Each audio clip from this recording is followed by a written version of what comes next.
നിന്റെ ഗതികെട്ട അവസ്ഥ ആരെക്കാളും നന്നായിട്ട് മനസ്സിലാക്കുന്ന ഒരാളാണ് ഞാൻ. ആത്മഹത്യയല്ലാതെ നിന്റെ മുന്നിൽ മറ്റൊന്നുമില്ലെന്ന് എനിക്ക് നന്നായിട്ടറിയാം. ദാ ഈ പണം പിടിക്ക്. ആത്മാർത്ഥമായിട്ട് തന്നെയാണ് തരുന്നത്. ഇവിടുന്ന് ഒരു ഓട്ടോ വിളിച്ചാൽ നിനക്ക് വേളിയിറങ്ങാം. റോഡിലിറങ്ങി ഒരല്പം നടന്നാൽ റെയിൽവേ ട്രാക്കിൽ കയറാം. വേളിയിൽ സ്റ്റോപ്പില്ലാത്ത ഒരുപാട് ട്രെയിനുകൾ നിലം തൊടാതെ കുതിച്ചു പാഞ്ഞു വരും ആ ട്രാക്കിലൂടെ. ജസ്റ്റ് ആ ട്രാക്കിലേക്കൊന്ന് കയറി നിന്നു കൊടുത്താൽ നിന്റെ എല്ലാ പ്രശ്നങ്ങൾക്കും പരിഹാരമാവും. പിടിക്കുമോനെ, ഈ പൈസ പിടിക്കേ. അല്ലാതെ ദയവ് ചെയ്ത് എന്റെ കാറിന് മുന്നേ വന്ന് ചാടരുത്.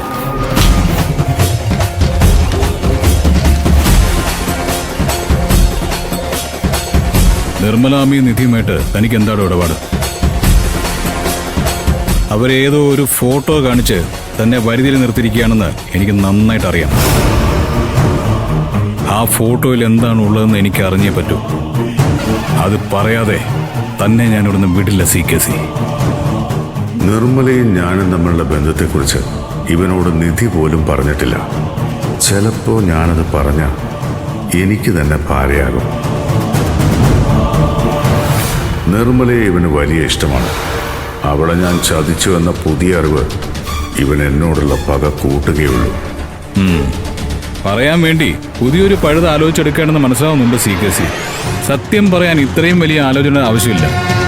വേഗം പറഞ്ഞോ, എന്ത് പറഞ്ഞിട്ടാ അവർ തന്നെ ബ്ലാക്ക്മെയിൽ ചെയ്യുന്നത്? കാടിളക്കി നടന്ന ഒറ്റയാനായ നീ മതമിളകി നാട്ടിലിറങ്ങി കൊമ്പ് കുലുക്കി നേർക്ക് വന്നിട്ട് കുലുങ്ങാതെ നിന്നിട്ടുള്ളവനായി ഈ CKC.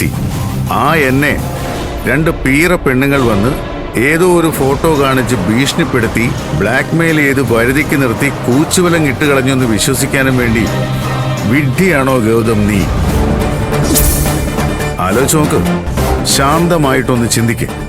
ഒരു ഫോട്ടോയ്ക്ക് മുന്നിൽ ഭയന്ന് വിറച്ച് പഞ്ചപുച്ഛമടക്കി നിൽക്കാൻ തക്ക നിസ്സാരനാണോടാ ഈ CKC? ഞാൻ പറഞ്ഞത് എന്റെ വെറും ഊഹങ്ങളല്ല, എന്റെ കണ്ണുകൾ കൊണ്ട് ഞാൻ കണ്ട കാഴ്ചയാ. അവർക്ക് മുന്നിൽ വെല്ലുവിളികളുടെ ശരീരഭാഷ ഉപേക്ഷിച്ച് ശാന്ത സൗമ്യനായിട്ട് നിൽക്കുന്ന CKCയുടെ മുഖം ഇപ്പോഴെന്റെ കൺമുമ്പിലുണ്ട്. നീ എന്തുകൊണ്ട് തെരുവിലായി എന്നതിന്റെ ഉത്തരമാണ് നീ ഇപ്പൊ പറഞ്ഞത്. CKCയെ മനസ്സിലാക്കുന്നതിൽ നീ പരാജയപ്പെട്ടുപോയി. ചില വിജയങ്ങൾ ഒരു മനസ്സുഖം തരും CKCക്ക്. അതിൽ നിന്ന് കിട്ടുന്ന ഒരു ഹരവും നിർവൃതിയും ആത്മാവിൽ അനുഭവപ്പെടുന്ന ഒരു ആനന്ദവും. പക്ഷെ അതെനിക്ക് കിട്ടാതെ പോയത് നിന്റെ പരാജയത്തിൽ നിന്നാണ് ഗൗതം. ഈശ്വരമംഗലം ഗ്രൂപ്പ് ഓഫ് കമ്പനീസിന്റെ അവകാശവും ഈശ്വരമംഗലം വീടിന് മേലുള്ള അധികാരവും അളവറ്റ സമ്പത്തും നഷ്ടപ്പെട്ട് ഗതികെട്ടവനായി നീ നടുറോഡിൽ നിൽക്കുന്നത് കണ്ടിട്ടും എന്താണെന്നറിയില്ല, ഒരു സംതൃപ്തി ഉണ്ടല്ലോ, അതങ്ങോട്ട് കിട്ടുന്നില്ല.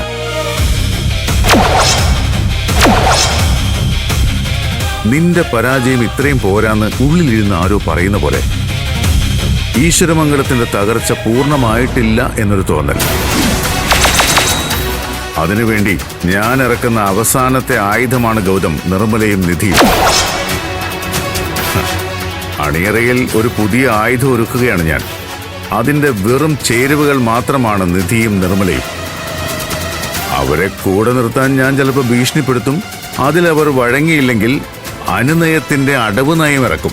അതിലും വീഴ്ത്താനാവാത്തവർക്ക് മുന്നിൽ യാചനയുടെ അവസാന ആയുധം.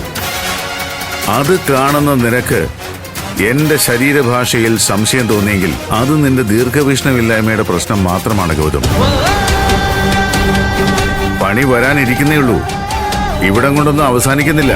അടുത്ത യുദ്ധം നീയും ഞാനും തമ്മിലല്ല, നീയും നിന്റെ പ്രണവും തമ്മിലായിരിക്കും. പോലീസ് സ്റ്റേഷനിലും കോടതിയിലൊന്നും അല്ല നിങ്ങൾ ഏറ്റുമുട്ടാൻ പോകുന്നത്, തെരുവിലായിരിക്കും.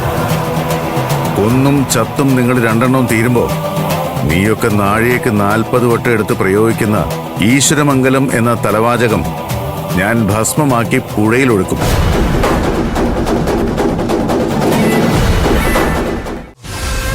ഹൈടെക് സിറ്റി പ്രോജക്ട് നേടിയെടുത്ത് ബിസിനസ് ലോകത്ത് അങ്ങ് വെണ്ണിക്കൊടി പാറിച്ചു കളയാമെന്ന് സ്വപ്നം കണ്ടു നടക്കുന്ന നിന്റെ അനിയനുണ്ടല്ലോ, അവൻ ഒരിക്കലും അത് നേടാൻ പോകുന്നില്ല. അത് കൺസൾട്ടന്റായി പ്രവർത്തിക്കാമെന്ന് നിന്റെ ഒരു കയ്യൊപ്പ് കിട്ടാത്തതുകൊണ്ടൊന്നുമല്ല. നീ ഇനി നേരിട്ട് ചെയർമാനെ പോയി കണ്ട് പ്രണവിന്റെ വലം കൈയായി നിന്നോളാമെന്ന് ഉറപ്പ് കൊടുത്താലും ആ പ്രോജക്റ്റ് നിന്റെ അനിയന് കിട്ടാൻ ഞാൻ അനുവദിക്കില്ല. നീ നോക്കിക്കോ. നീ തയ്യാറാക്കിയ അതേ പ്രോജക്റ്റ് വെച്ച് ഹൈടെക് സിറ്റിയുടെ എംവാക് പ്രോജക്റ്റ് ഞാൻ നടപ്പിലാക്കും. അതിന്റെ ലോഞ്ചിങ്ങിന് നീ ജീവിച്ചിരിപ്പുണ്ടെങ്കിൽ ഞാൻ നിന്നെ ക്ഷണിക്കും. വേദിക്ക് മുന്നിലെ ആയിരങ്ങൾക്ക് ഏറ്റവും പിന്നിൽ ഒരു കാഴ്ചക്കാരനായി നിന്ന് CKC അനുമോദനങ്ങൾ ഏറ്റുവാങ്ങുന്ന കാഴ്ച നിനക്ക് കാണാം. പറഞ്ഞാ മറക്കണ്ട, നീ ജീവിച്ചിരിപ്പുണ്ടെങ്കിൽ മാത്രം.